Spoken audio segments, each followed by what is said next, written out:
નમસ્કાર દર્શક મિત્રો, દેશ અને દુનિયાના તાજા સમાચાર તેમજ ઉપયોગી માહિતીના ફરી એક નવા વિડીયોમાં આપ સર્વે દર્શક મિત્રોનું ગુજ્જુ પોકેટ યુટ્યુબ ચેનલ પર હાર્દિક સ્વાગત છે।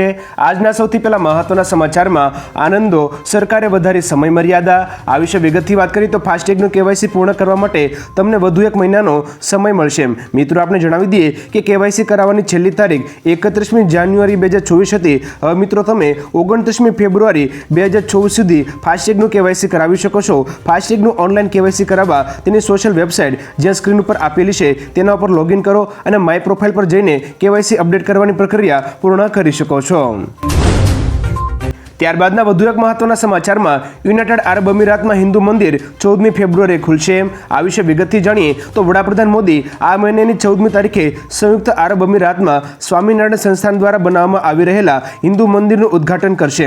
અબુધાબીના ઉપનગરોમાં એક ટેકરી પર 27 એકરમાં આ મંદિર બનાવવામાં આવ્યું છે। આ મંદિરના નિર્માણનો શિલાન્યાસ 20મી એપ્રિલ 2019ના રોજ કરવામાં આવ્યો હતો। લગભગ 2000 ગુજરાતી અને રાજસ્થાની શિલ્પકારોએ 102 માર્બલ પિલર તૈયાર કર્યા છે। મંદિરના ઉદ્ઘાટનમાં યુનાઇટેડ આરબ અમીરાતમાં 150 ભારતીય સમુદાયો ભાગ લેશે। ત્યારબાદના મહત્વના સમાચારમાં રેલવેમાં 2860 ખાલી જગ્યાઓ પર ભરતી।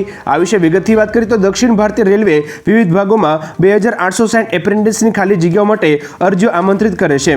Fitter, welder, Turner, plumber, carpenter, painter, welder, electrician વગેરે જગ્યાઓ ઉપલબ્ધ છે। ઉમેદવારોએ 50% માર્ક સાથે ITI સાથે 10મું અને ઇન્ટર પાસ કરેલું હોવું જરૂરી છે। ઉમેદવારોએ ₹100 અરજી ફી ભરવાની રહેશે। આ ઉપરાંત અરજી કરવાની છેલ્લી તારીખ 28મી ફેબ્રુઆરી 2024 છે અને અહીં સ્ક્રીન ઉપર આપેલી વેબસાઇટ ઉપર જઈને મિત્રો તમે ઓનલાઈન અરજી કરી શકો છો। ત્યાર પછીના મહત્વના સમાચારમાં કોમર્શિયલ સિલિન્ડરનો ભાવ વધ્યો। આ વિશે વિગતથી વાત કરીએ તો બજેટની રજૂઆત પહેલા તેલ કંપનીએ કોમર્શિયલ LPG સિલિન્ડરના ભાવમાં વધારો કર્યો હતો। 19 કિલોના કોમર્શિયલ ગેસ સિલિન્ડરની કિંમતમાં ₹14નો વધારો કરવામાં આવ્યો છે। આ વધારા બાદ કોમર્શિયલ સિલિન્ડર દિલ્હીમાં ₹1769.50, કોલકાતામાં ₹1887, મુંબઈમાં ₹1723.50 અને ચેન્નાઈમાં ₹1937 મળશે। જ્યારે 14 કિલોના ઘરેલું LPG સિલિન્ડરની કિંમતમાં કોઈ ફેરફાર કરવામાં આવ્યો નથી। ત્યારબાદના મહત્વના સમાચારમાં નીટ PG પરીક્ષાની ફીમાં ઘટાડો કરાયો। આ વિશે વિગતથી વાત કરીએ તો મેડિકલ સાયન્સમાં નેશનલ બોર્ડ ઓફ એક્ઝામિનેશને MD અને MS અભ્યાસક્રમોમાં પ્રવેશ માટે લેવામાં આવતી નીટ PG પરીક્ષાની ફીમાં ઘટાડો કર્યો છે। તમામ કેટેગરીના ઉમેદવારો માટે ₹750નો ઘટાડો કરવામાં આવ્યો છે। જનરલ અને OBC ઉમેદવારોએ અત્યાર સુધી ₹4250 ચૂકવવાના હતા, પરંતુ રકમ ઘટાડીને ₹3500 કરવામાં આવી છે। આ ઉપરાંત SC, ST, PWD ઉમેદવારો ₹3250 ચૂકવતા હતા, હવે ફી ઘટીને ₹2500 કરવામાં આવી છે। ત્યારબાદના મહત્વના સમાચારમાં ED, CBI, IT હવે બીજેપીની વિપક્ષ હટાવો સેલ છે। આ વિશે વિગતથી વાત કરીએ તો ઝારખંડના પૂર્વ મુખ્યમંત્રી હેમંત સોરેનની ધરપકડ બાદ કોંગ્રેસ નેતા રાહુલ ગાંધીએ ભાજપ અને કેન્દ્રની તપાસ એજન્સીઓ પર આકરા પ્રહાર કરતા કહ્યું કે ED, CBI અને IT વગેરે હવે સરકારી એજન્સીઓ નથી રહી, તે હવે ભાજપની વિપક્ષ હટાવો સેલ બની ગઈ છે। ભ્રષ્ટાચારમાં ડૂબી ગયેલી ભાજપ ખુદ સત્તાના નશામાં લોકશાહીને નષ્ટ કરવાનું અભિયાન ચલાવી રહી છે। દર્શક મિત્રો, રાહુલ ગાંધીના આકરા પ્રહારો વિશે તમારું શું કહેવું છે નીચે કોમેન્ટ કરીને જરૂરથી જણાવજો। ત્યારબાદના મહત્વના સમાચારમાં મહિલાએ કરી લાખો કરોડની છેતરપિંડી। આ વિશે વિગતથી વાત કરીએ તો વિયેતનામમાં એક મહિલાએ ₹1 લાખ કરોડ કૌભાંડ આચર્યું છે। આ ઘટના સમગ્ર વિશ્વમાં ચર્ચાનો વિષય બની છે। મેલાન નામની મહિલાએ સાયગોન કોમર્શિયલ બેંકમાંથી ₹1 લાખ કરોડ લોન લીધી હતી। લોન લેવા માટે તેને કેટલાક વર્ષો સુધી અલગ અલગ અરજીનો ઉપયોગ કર્યો હતો। આ કૌભાંડ વિયેતનામના GDPના આશરે 3% જેટલી રકમ છે। આ ઘટના બાદ તેનો ભારે વિરોધ થયો છે અને લોકો રસ્તા પર ઉતરી આવ્યા છે। મેલાન હાલ પોલીસ કસ્ટડીમાં છે। ત્યાર પછીના મહત્વના સમાચારમાં મસ્જિદની જગ્યાએ લાગ્યા મંદિરના સ્ટીકર। આ વિશે વિગતથી વાત કરીએ તો જ્ઞાનવાપી કેમ્પસમાં હિન્દુ દેવી દેવતાઓની પૂજા શરૂ થઈ ગઈ છે। કોર્ટે ભોયરામાં પૂજા કરવાની મંજૂરી આપ્યા બાદ 1 ફેબ્રુઆરી 2024ના રોજ સવારે જ પૂજા શરૂ થઈ ગઈ હતી। આ પૃષ્ઠભૂમિમાં સરકારે જ્ઞાનવાપીની નજીક ભારે સુરક્ષા વ્યવસ્થા કરી છે। બીજી તરફ વારાણસીમાં સાઇનબોર્ડ પર મંદિરના સ્ટીકર ચોંટાડવામાં આવ્યા હતા। જ્યાં જ્ઞાનવાપી મસ્જિદ લખેલું હતું તે જગ્યા પર મંદિરના સ્ટીકર લગાવ્યા હતા। આ વિડીયો સોશિયલ મીડિયા પર ખૂબ જ વાયરલ થઈ રહ્યો છે। ત્યારબાદના મહત્વના સમાચારમાં અમે ગરીબોને 34 લાખ કરોડ રૂપિયા આપ્યા છે. નિર્મલા સીતારમણના નિવેદન વિશે વાત કરીએ તો કેન્દ્રીય મંત્રી નિર્મલા સીતારમણે બજેટ રજૂ કરતા કહ્યું હતું કે વિવિધ યોજનાઓ દ્વારા ગરીબોના જનધન ખાતામાં 34 લાખ કરોડ રૂપિયા જમા કરવામાં આવ્યા છે. અમે 78 લાખ શેરી વેપારીઓને 2.20 લાખ કરોડની લોન આપી છે. અમે પીએમ કિસાન દ્વારા 11.8 કરોડ ખેડૂતોને આર્થિક સહાય પૂરી પાડી છે. અમે 4.50 કરોડ લોકોને વીમાની સુવિધા આપી છે. અમે સ્કિલ ઇન્ડિયા મિશન સાથે 1.40 કરોડ યુવાઓને તાલીમ આપી છે. ત્યાર પછીના મહત્વના સમાચારમાં મોદી સરકારે દેશને નવી દિશા અને નવી આશા આપી. આ વિશે વિગતથી વાત કરીએ તો નાણામંત્રી નિર્મલા સીતારમણે બજેટ રજૂ કરતા કહ્યું કે 11.8 કરોડ ખેડૂતોને સરકારી સહાય આપવામાં આવી છે અને પીએમ કિસાન સન્માન નિધિ યોજના દ્વારા કરોડો ખેડૂતોના બેંક ખાતામાં રોકડ રકમ સીધી ટ્રાન્સફર કરવામાં આવી રહી છે. દેશના અન્નદાતાને આ યોજનાનો લાભ મળી રહ્યો છે અને પીએમ ફસલ યોજનાનો લાભ 4 કરોડ ખેડૂતોને આપવામાં આવી રહ્યો છે. અમે 300 યુનિવર્સિટીઓની સ્થાપના કરી છે અને 1/3 મહિલાઓને અનામત આપી છે.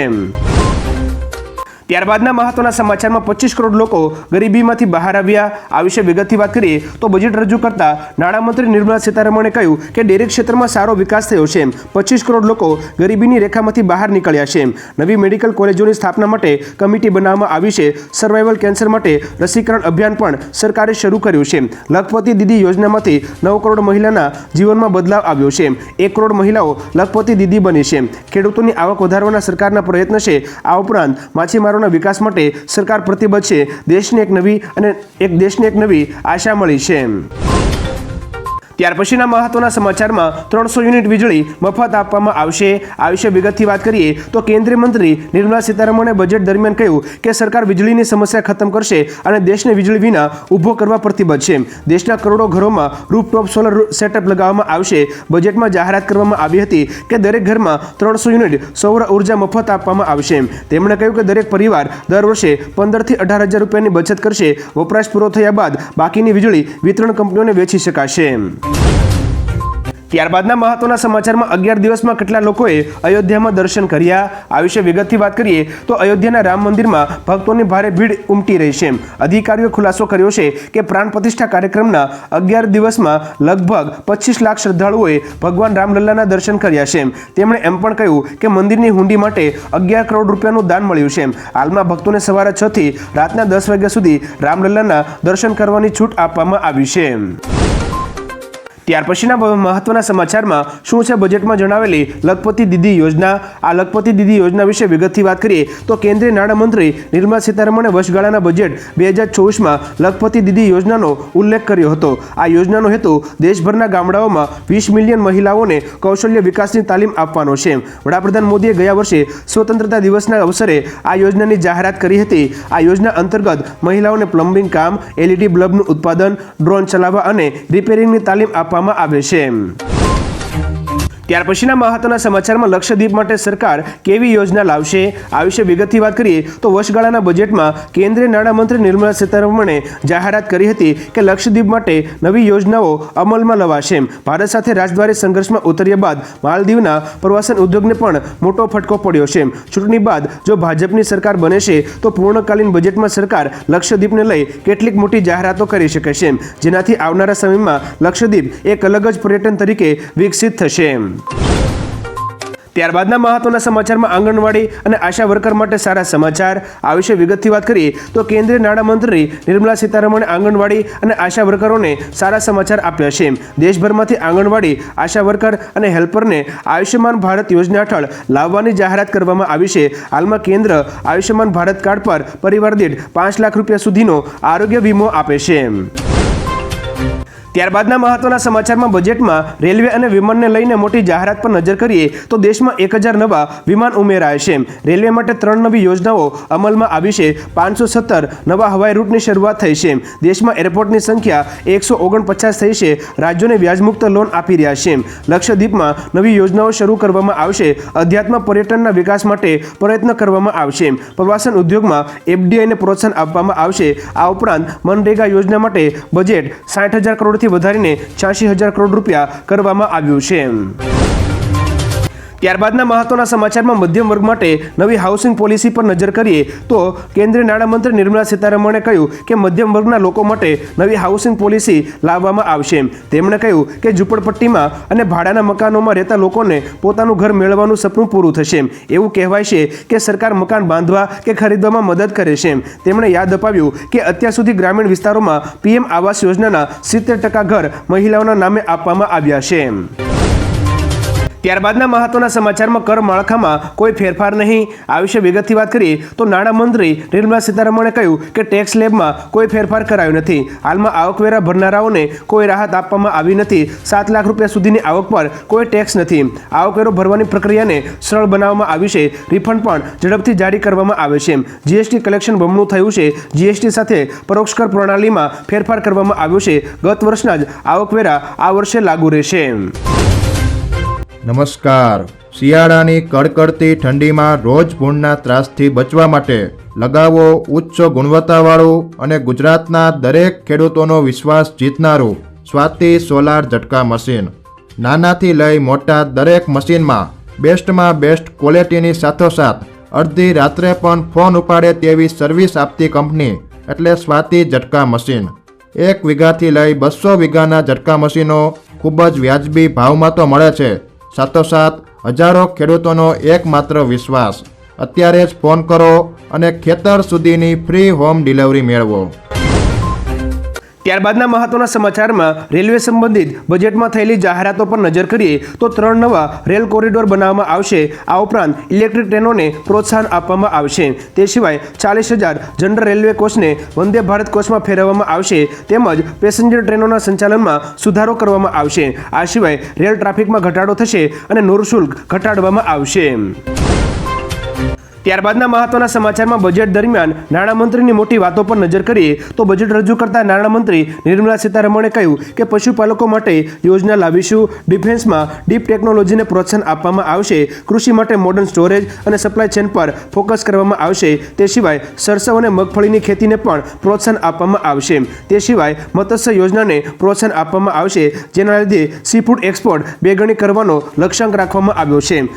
તે ઉપરાંત સરકાર 5 ઇન્ટિગ્રેટેડ એકવા પાર્ક્સ ખોલશે. આ ઉપરાંત લખપતિ દીદીની સંખ્યા 20 લાખથી વધારીને 30 લાખ કરવામાં આવશે.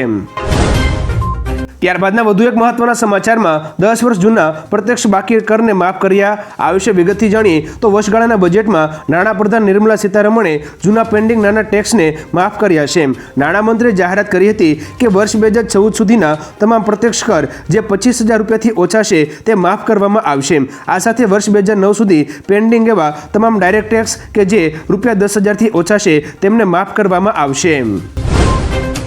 ત્યારબાદના મહત્વના સમાચારમાં બજેટના કેટલાક મહત્વના મુદ્દાઓ પર નજર કરીએ તો સરકાર નેક્સ્ટ જનરેશન રિફોર્મ લાવશે. આ ઉપરાંત મધ્યમ વર્ગ માટે હાઉસિંગ સ્કીમ લાગુ થશે. દેશમાં વધુ મેડિકલ કોલેજ ખોલવા પર કામ થશે. આગામી 5 વર્ષ દેશના વિકાસ માટે શાનદાર રહેશે. સર્વાઇકલ કેન્સર માટે વેક્સિનેશન વધારવામાં આવશે. તમામ વિસ્તારોમાં નેનો ડીએપી ખાતરનો ઉપયોગ વધારવામાં આવશે. રિફોર્મ, પરફોર્મ, ટ્રાન્સફોર્મ પર સંપૂર્ણ ફોકસ કરવામાં આવશે. આગામી 5 વર્ષમાં ગરીબો માટે 2 કરોડ ઘર બનાવવામાં આવશે. MSME માટે બિઝનેસ સરળ કરવા પર કામ થશે. રૂફટોપ સોલર પ્લાન હેઠળ 1 કરોડ ઘરોને 300 યુનિટ મફત વીજળી આપવામાં આવશે. આ ઉપરાંત આંગણવાડી સેન્ટરોને અપગ્રેડ કરવામાં આવશે. આશા વર્કર્સને આયુષ્યમાન યોજનાનો લાભ મળશે. તે ઉપરાંત રાજ્યોને 75,000 કરોડની લોન વ્યાજ મુક્ત આપવામાં આવશે. આ ઉપરાંત ઈ-વ્હીકલ ઇકોસિસ્ટમને મજબૂત કરવામાં આવશે. ત્યાર પછીના મહત્વના સમાચારમાં રાજ્યમાં ઠંડીથી આંશિક રાહત. આ વિશે વિગતથી વાત કરીએ તો હાલ ગુજરાત રાજ્યમાં ઠંડીથી આંશિક રાહત મળી છે. રાજ્યના મોટા ભાગના શહેરોમાં 15 ડિગ્રી આસપાસ તાપમાન નોંધાયું હતું. હવામાન નિષ્ણાત અંબાલાલ પટેલે પણ આગાહી કરતા જણાવ્યું હતું કે આગામી સમયમાં ડબલ ઋતુનો અનુભવ થશે, જેમાં સવારે અને રાત્રે ઠંડીનો અને બપોરે ગરમીનો અનુભવ થશે. ત્યાર પછીના મહત્વના સમાચારમાં આરોપીઓને અપાયો ઇલેક્ટ્રિક શોક. આ વિશે વિગતથી વાત કરીએ તો સંસદ પર હુમલામાં પકડાયેલા આરોપીઓએ કોર્ટમાં સનસનાટીભર્યા આક્ષેપો કર્યા હતા. તેણે કહ્યું કે તપાસ દરમિયાન તેમને ઇલેક્ટ્રિક શોક આપીને ત્રાસ આપવામાં આવ્યો હતો.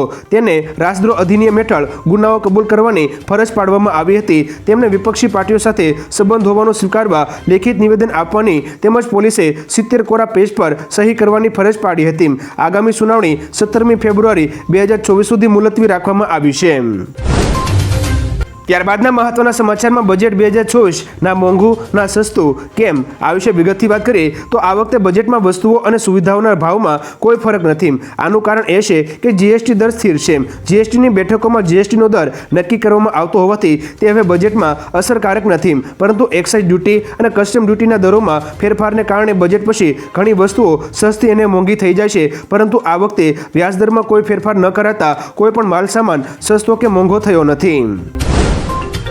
ત્યાર પછીના વધુ એક મહત્વના સમાચારમાં પેપર લીક રોકવા સરકાર એક્શન મોડમાં. આ વિશે વિગતથી વાત કરીએ તો દેશભરમાં પેપર લીક કૌભાંડના કારણે વિદ્યાર્થીઓ સતત પરેશાન છે, જેને પગલે કેન્દ્ર સરકાર પેપર લીક રોકવા માટે એક બિલ લાવી રહી છે.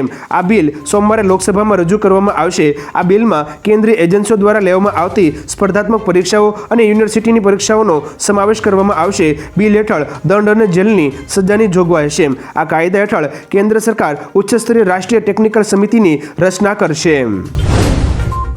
ત્યાર પછીના મહત્વના સમાચારમાં પેટીએમના શેર 20% ઘટ્યા. આ વિશે વિગતથી વાત કરીએ તો આરબીઆઈ એટલે કે રિઝર્વ બેંક ઓફ ઇન્ડિયા દ્વારા પેટીએમ પેમેન્ટ્સ બેંક સામે કાર્યવાહી બાદ તેના શેરમાં ભારે ઘટાડો થયો છે. નોંધનીય છે કે 1 ફેબ્રુઆરી 2024ના રોજ શેરના ભાવમાં 20%નો ઘટાડો થયો હતો. પેટીએમ ₹609ના 6 સપ્તાહની નીચી સપાટીએ ટ્રેડ થઈ રહ્યો હતો. આરબીઆઈ આ મહિનાની 29મી તારીખથી પેટીએમ પેમેન્ટ્સ બેંકના ગ્રાહકોના ખાતામાં ડિપોઝિટ, ટોપઅપ્સ, પ્રીપેડ વોલેટ્સ, ફાસ્ટેગ વગેરે જેવા કોઈપણ વ્યવહારો પર પ્રતિબંધ મૂક્યો છે. ત્યાર પછીના મહત્વના સમાચારમાં બજેટને લઈ સુરતના વેપારીઓની પ્રતિક્રિયા પર નજર કરીએ તો નાણામંત્રી નિર્મલા સીતારમણે વર્ષગાળાનું બજેટ રજૂ કર્યું હતું. બજેટને લઈ ડાયમંડ સિટી સુરતના જ્વેલરી અને ડાયમંડ વેપારના પ્રમુખે પ્રતિક્રિયા આપી હતી. તેમણે કહ્યું કે સોના પરની ડ્યુટીને ઘટાડવા માટેની બજેટમાં કોઈ જાહેરાત થઈ ન હતી. આ બજેટમાં ઉદ્યોગકારો માટે કોઈ ફાયદાની જાહેરાત કરવામાં આવી નથી. ત્યાર પછીના મહત્વના સમાચારમાં ગુજરાતીઓ માટે સારા સમાચાર. આ વિશે વિગતથી વાત કરીએ તો અમદાવાદ એરપોર્ટથી રાજકોટ સુધી સીધી એસટી વોલ્વો બસની સુવિધા મળશે. આ સેવા 5મી ફેબ્રુઆરી 2024થી શરૂ થશે. મુસાફરી ભાડું ₹553 ચૂકવવું પડશે. અમદાવાદથી રાજકોટ માટે સવારે 6 વાગ્યે બસ મળશે, જ્યારે રાજકોટથી અમદાવાદ આવવા માટે સાંજે 5 વાગ્યે વોલ્વો સર્વિસ ઉપલબ્ધ રહેશે. ત્યાર પછીના મહત્વના સમાચારમાં કોંગ્રેસને વધુ સીટો જોઈતી હતી. મમતા બેનર્જીના નિવેદન વિશે વાત કરીએ તો મુખ્યમંત્રી મમતા બેનર્જીએ પશ્ચિમ બંગાળમાં કોંગ્રેસ સાથે મળીને લોકસભાની ચૂંટણી ન લડવાનો નિર્ણયનું કારણ આપ્યું છે. તેમણે કહ્યું કે મેં કોંગ્રેસને 2 લોકસભાની સીટ ઓફર કરી હતી, પરંતુ કોંગ્રેસ વધુ સીટો ઈચ્છતી હતી, તેથી મેં તેમને એક પણ સીટ ન આપવા અને એકલા હાથે ચૂંટણી લડવાનો નિર્ણય કર્યો છે. છેલ્લા કેટલાક મહિનાઓથી અધીર રંજન ચૌધરીના સતત નિવેદનબાજી બાદ મમતા બેનર્જીએ બંગાળમાં ગઠબંધન નહીં કરવાનો નિર્ણય લીધો છે. ત્યારબાદના મહત્વના સમાચારમાં ₹29 પ્રતિ કિલોના ભાવે મળશે ભારત ચોખા. આ વિશે વિગતથી જાણીએ તો આજકાલ મોંઘવારી આસમાને પહોંચી છે. સરકારે ચોખાના વધતા ભાવને કાબૂમાં લેવા માટે નવી યોજના બનાવી છે. સરકાર આવતા અઠવાડિયાથી સામાન્ય લોકોને ₹29 પ્રતિ કિલોના ભાવે ચોખા આપશે અને આ ચોખાનું નામ ભારત ચોખા રાખવામાં આવ્યું છે. ભારત સરકાર પહેલાથી જ દેશના લોકોને લોટ અને ચણા સસ્તા ભાવે આપી રહી છે. ફૂડ વિભાગ અનુસાર ચોખાના ઓછા ભાવ ચિંતાનો વિષય છે. ભારત ચોખા પહેલથી અપેક્ષા છે કે ચોખાના ભાવ ઘટાડો આવશે. ત્યાર પછીના મહત્વના સમાચારમાં સફારી પાર્કમાં વરુના બચ્ચાઓના મોત. આ વિશે વિગતથી વાત કરીએ તો ધારી નજીક આંબોડી સફારી પાર્ક આવેલ છે. અહીં થોડા સમય પહેલા જ લુપ્ત થતી પ્રજાતિના વરુ લાવવામાં આવ્યા હતા. હાલમાં માદા વરુએ 5 બચ્ચાઓને જન્મ આપ્યો હતો અને આ તમામ બચ્ચાઓના મોત થયા છે, જેને લઈ અનેક સવાલો ઉઠ્યા છે. સરકાર વરુની પ્રજાતિ વધારવા માંગે છે. આંબોડીમાં લવાયેલા વરુ જૂનાગઢ સક્કરબાગના બ્રીડિંગ સેન્ટરમાંથી લવાયા હતા.